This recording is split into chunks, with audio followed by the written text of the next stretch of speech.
የአልዛይመር በሽታ ያለባቸው ሰዎች ከህመሙ እንዲድኑ ማድረግ ይቻላል? ይህ ዓመታትን የተሻገረ ጥያቄ ነው። ሰላም ጤና ይስጥልን ውድ የአርቲኤም ቤተሰቦቻችን፣ ለዛሬ ይዘንላችሁ የመጣነው ደግሞ ርዕሰ ጉዳይ ይህንን ይመስላል።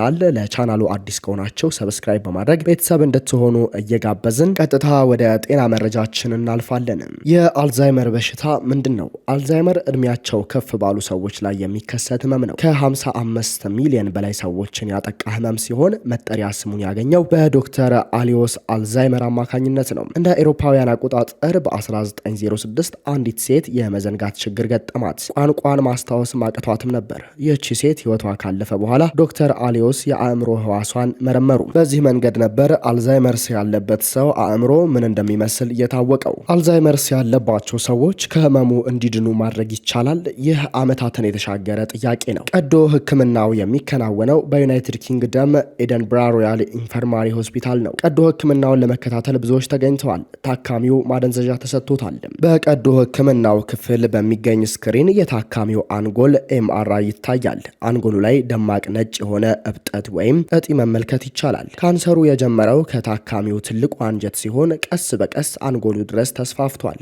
የአንጎሉ ቀዶ ህክምና ባለሙያ ፕሮፌሰር ፖል በርናን እጢው ያለው በአንጎል ሌላኛው ክፍል አይደለም፣ ስለዚህ በኮርቴክ ላይ ቀዳዳ ማበጀት አለብን ይላሉ። ይህ ቀዳዳ በተቻለው መጠን አነስተኛ ሲሆን ወደ እጢው ለመድረስ እንደ መንገድ ያገለግላል። ኮርቴክስ የላኛው የአንጎል ክፍል ሲሆን ቋንቋ፣ ትውስታንና ሀሳብ የሚፈጠርበት ቦታ ነው። የአንጎል የውስጠኛው ክፍሎች ለስላሳ ቢሆንም ወደዚህ ክፍሎች ለመድረስ ኮርቴክስ ተሰንጥቆ መታለፍ አለበት። ፕሮፌሰር ፖል የውስጠኛው አንጎል ጋር ሲደርሱ ከልብ ምት ጋር በተመጣጣኝ ሁኔታ የሚመታ ሮዝ ቀለም ያለው ክፍል ይታያል። በቀዶ ህክምና ክፍሉ በኤደንብራ ዩኒቨርሲቲ የአልዛይመርስ ተመራማሪ ዶክተር ክሌር ዳረንትም ይገኛሉ። አንጎልንና አከርካሪ አጥንትን ከሚሸፍነው ፈሳሽ ጋር የሚመሳሰል ሰው ሰራሽ ፈሳሽ ይዘዋል።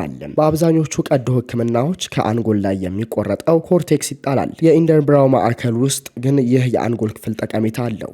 በዓለም ላይ ኮርቴክስን ለጥናት ከሚሰበስቡ ተቋማት አንዱ ነው። ታካሚዎች ፈቃድ ከሰጡ በኋላ በቀዶ ህክምናው የተቆረጠው ኮርቴክስ ለምርምር ይቀመጣል። በቀዶ ህክምና የሚወገደው የኮርቴክስ ክፍል በፍጥነት ወደ ተዘጋጀለት ማስቀመጫ ይገባል። ባለበት ሁኔታ ላይ እንዲቆይ የሚያስችል ቅድመ ዝግጅት ይደረግለታል። የኮርቴክስ ክፍሉ ከቀዶ ህክምና ማዕከሉ ወደ ዩኒቨርሲቲው ለምርምር ተወስዷል። ይህ የአንጎል ክፍል በአንድ ወቅት ሀሳብ፣ ፍርሃትና ሌሎችንም ስሜቶች የሚመነጩበት ነው። ይህ የሰውነት ክፍል ሲሰጠን እንደ ትልቅ ስጦታ ነው የምንወስደው። ሰዎች በህይወታቸው ከባዱ በሆነው ቀን ላይ ነው ይህንን የአንጎል ክፍል ለመለገስ የሚፈቅዱት ይላሉ ዶክተር ክሌር። በህይወት ያለ ሰው አንጎል ላይ ከእድሜ ጋር ስለሚከሰተው የመርሳት ችግር ዳሜንሺያ ምርምር ከሚደረግባቸው ማዕከሎች አንዱ ዶክተር ክሌር ነው። ዳሜንሺያ መዘንጋትና የማሰላሰል ብቃት መድከምን ያመለክታል። አልዛይመርስ ከ60 እስከ 80 በመቶ ለዲሜንሺያ የሚዳረግ ሲሆን ቀስ በቀስ የሚስፋፋ የአንጎል ህዋስ ህመም ነው። እጅግ አስከፊ ከሆነ በሽታ ዓለም የሚድንበትን መንገድ እናገኛለን ብለን እናስባለን ይላሉ ባለሙያዋ ዶክተር ክሌር። ዶክተር ክሌር የሚሰሩት ጥናት ከአልዛይመርስ በህክምና መዳን የሚቻልበት መንገድ ይገኝ ይሆን ለሚለው ጥያቄ መልስ እያፈላለገ ነው። የአልዛይመርስ ተፈጥሯዊ ውቅር በመገንዘብ መፍትሄ ለማግኘት ምርመራቸውን ቀጥለዋል።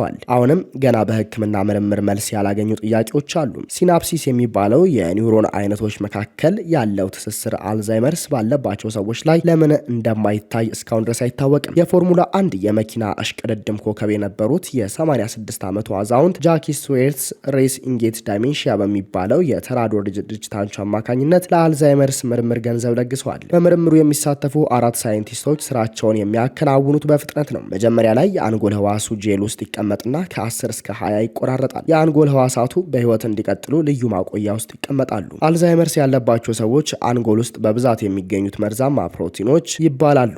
እነዚህ መርዛማ ፕሮቲኖች የአንጎል ቁርጥራጮች ላይ ይጨመራሉ። ሲናፕሲስ የሚባለው የኒውሮን አይነት በመርዛማ ፕሮቲኖች ምክንያት ከጥቅም ውጭ ሲሆን የሚመለከቱት ሳይንቲስቶች ጉዳቱን ማስቆም የሚቻልበት መንገድ ካለ ይመራመራሉ። አልዛይመርስ በፍጹም ማከም አይቻልም ብሎ መደምደም እንደማይቻል ዶክተር ክሌር በጥናታቸው ተገንዝበዋል። ከዚህ ቀደም ያለው ተሞክሯቸው በሽታዎችን ማከም እንደሚቻል ያሳያል። አልዛይመርስን ሰው የመሆንና አንድ ገጽታ መሆኑን የሚያሳይ ማስረጃ አንድ ቀን እናቀርብ ይሆናል። አሁን ግን ጊዜው አልደረሰም ሲሉ የዶክተር ክሌር ባልደረባ ይናገራሉ። በምሰራው የአልዛይመርስ ጥናት ጥናት አሁንም ብዙ ተስፋ አላየውም። በእኔ የዕድሜ ዘመን ትርጉም የሚሰጥ መሻሻል እናያለን ብዬ ተስፋ አደርጋለሁ ሲሉም አክለዋል። ባለሙያዎቹ ተስፋ የጣሉት በሁለት መድኃኒቶች ላይ ነው። ላካኔምብና አዶናኔምብ የተባሉ መድኃኒቶች አልዛይመርስ የሚስፋፋበትን ፍጥነት ያዘገያሉ። መድኃኒቶቹ በህሙማን ጤና ላይ የሚያሳዩት መሻሻል ላይ አሁንም ተጨባጭ መረጃ አለ ለማለት ግን ያስቸግራል። በኤደንበራ ዩኒቨርሲቲ የአንጎል ሳይንስ ክፍል ኃላፊ ፕሮፌሰር ታራ ስፕሬስ ጆንስ እንደሚሉት እነዚህ መድኃኒቶች ለአልዛይመርስ ጥናት መሻሻል አስተዋጽኦ አበርክተዋል። የኮከብ ቅርጽ ያላቸው ሰውነትን ከበሽታ የሚከላከሉ ህዋሳት በአልዛይመርስ ያላቸው ሚና ላይ ጥናት ያደርጋሉ። ከላይ የተጠቀሱት ሁለት መድኃኒቶች መርዛማ ፕሮቲን ላይ አነጣጥረው ይሰራሉ። ሌላኛው መርዛማ ፕሮቲን ላይ ደግሞ የህክምና ምርምሮች እየተደረጉ ነው።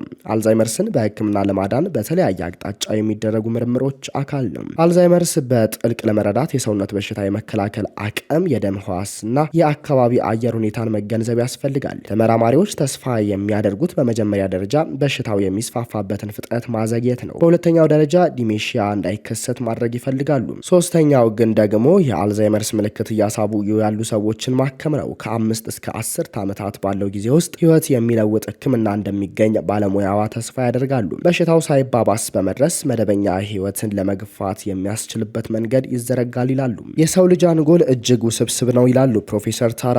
አልዛይመርስን ለማከም ተስፋ ቢኖርም አሁንም ጥናቶችና የህክምና ሙከራዎች መቀጠል አለባቸው። የጆንግ ጂንግሲንና ኤሚሊ ጂንግሲን እናት የአልዛይመርስ ወይም የመርሳት ህመም ምልክት ያሳዩት በ50 ዓመታቸው ነበር። ጆንና ኤሚሊ እናታቸው ሲታመሙ እነሱም የበሽታው ተጋላጭነታቸው 50 በ50 መሆኑ ታወቃቸው። ጆን እንደሚለው እቃ አዘውትሮ የሚገዛ ሰው አይደለም። አንድ ጫማ ወይም ላፕቶፕ ዘለግ ላለ ጊዜ መጠቀም ይመርጣል። የሚኖረው በኤዲንስበርግ ከተማ ከባለቤቱ ማት ጋር ነው። የእናቱ ዘረመል መውረስ ወይም አለመውረሱን እርግጠኛ አይደለም። ዘረመሉ ተላልፎበት ከሆነ ለመርሳት ህመም ተጋላጭነቱ ይጨምራል። የሚያስደስተኝ የሚወዱኝ ሰዎች አጠገብ መሆን ነው ይላል። ከሰዎች ጋር ሆኖ የሚሰማውን ደስታ አልዛይመርስ እንዳያሳጣው ይፈራል። ልክ እንደ እናቱ 50 ዓመት ሲሆነው ተጋላጭ እንደሚሆን ይሰጋል። ብዙ ቋንቋዎችን ለመማር እየሞከርኩ ነው። በጣም የአካል ብቃት እንቅስቃሴ እሰራለሁ። በህመሙ የመያዝ እድሌ እንደሚቀንሰው አምናለሁ ይላል። ብዙዎች ለበሽታው የሚጋለጡበት እድሜ መጨመር ምክንያት ነው። ከ1% ያነሱ ሰዎች ለበሽታው የሚጋለጡት በዘረመል ምክንያት ነው። በ1980ዎቹ የቤተሰብ ተጋላጭነት በህመሙ የመያዝ እድልን እንደሚያሰፋው አይታወቅም ነበር። የጆን አያትና 4 ቤተሰቦቻቸው የመርሳት ህመም አለባቸው። ሁሉም ህመሙ የተገኘባቸው በ50ዎቹ እድሜ ክልል ውስጥ ነው። ለነገሮች መፍትሄ መስጠት ይወዱ እንደነበር ያስታውሳል። እንደ አውሮፓውያን አቆጣጠር በ1986 ለኮሌጅ ኦፍ ለንደን ዩኒቨርሲቲ ደብዳቤ ጻፉ። በቤተሰባቸው ዘረመል ላይ በተደረገ ጥናት መሰረት ዘረመሉን ቤተሰቡ እንደሚጋራ በ1991 ተደረሰበት። ለህመሙ የመጋለጥ 50% እድል ለልጃቸው ጆን አውሰውታል። ሌላዋ ልጃቸው ኤሚሊ የመጋለጥ እድሏ ደግሞ 42% ነው። የነርቭ ህመም ባለሙያዋ ዶክተር ካት ሙመሪ አንድ ሰው ዘረመሉ በሰውነቱ ካለ የቤተሰብ አባሉ በህመሙ በተያዘበት እድሜ አካባቢ በህመሙ የመያዝ እድል ይኖረዋል ሲሉ ያስረዳሉ። በተለይ ወደዚያ እድሜው ሲደርሱ ህመሙ ሊኖርብኝ ይችላል የሚለው ፍርሃታቸው ይጨምራል። የደም ምርመራ ይደረግላቸውና ምን ያህል ተጋላጭ እንደሆኑ ይጣራል።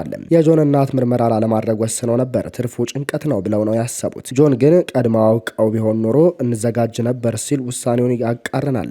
እሱ 21 ዓመት ሲሞላው ለእናቱ ላይ ቅድመ ምልክት ታየ። ህመሙ እየበረታ ሲሄድ ያየውን ሲገልጸው ቀስ በቀስ እየከሰሙ የመሄድ ያህል ነው ሲል ነው። እናቱ ሲሞቱ አንጎላቸው ለሳይንሳዊ ምርምር እንዲውል ተናዘዋል። ጆን የደም ምርመራውን ማድረግ ይፈልጋል። እህቱ ኤሚሊም እድሜዋ ሲቃረብ እንድትመረመር ይሻል። አንዳቸው ሌላቸውን ተከትለው ምርመራቸው ስለማይቀር የጋራ ውሳኔ ነው ሲል ይገልጻል። ለመርሳት ህመም የሚደረግ ህክምና መሻሻል ተስፋ ይሰጠዋል። የሰውነት በሽታውን የመከላከል አቅም የሚዳብሩ መድኃኒቶች እየተሰሩ ነው። በዘረመል የሚተላለፍ አልዛይመርስ ከሌሎች የህመም አይነቶች የተለየ ቢሆንም የሚመሳሰሉበት ባህሪያቶችም አሉት። በዘረመል የሚተላለፈው የህመሙ አይነት መድኃኒት ከተገኘ ለሌሎችም ዝርያዎች ማግኘት እንደሚቻል የህክምና ባለሙያዋ ያስረዳሉ። በሳይንስ መድኃኒት እስከሚገኝ ድረስ ጆን ራሱን እያጽናና ነው። ከሌሎች ለህመሙ ተጋላጭነት ያላቸው ሰዎች ጋር የመደጋገፊያ ቡድን አላቸው። ልክ እንደ እናቱ ሁሉ በመርሳት ህመም ጥናት ውስጥ ንቁ ተሳትፎ ያደርጋል። ህመሙን ማዳን የሚችል ህክምና ጫፍ ላይ ደርሷል።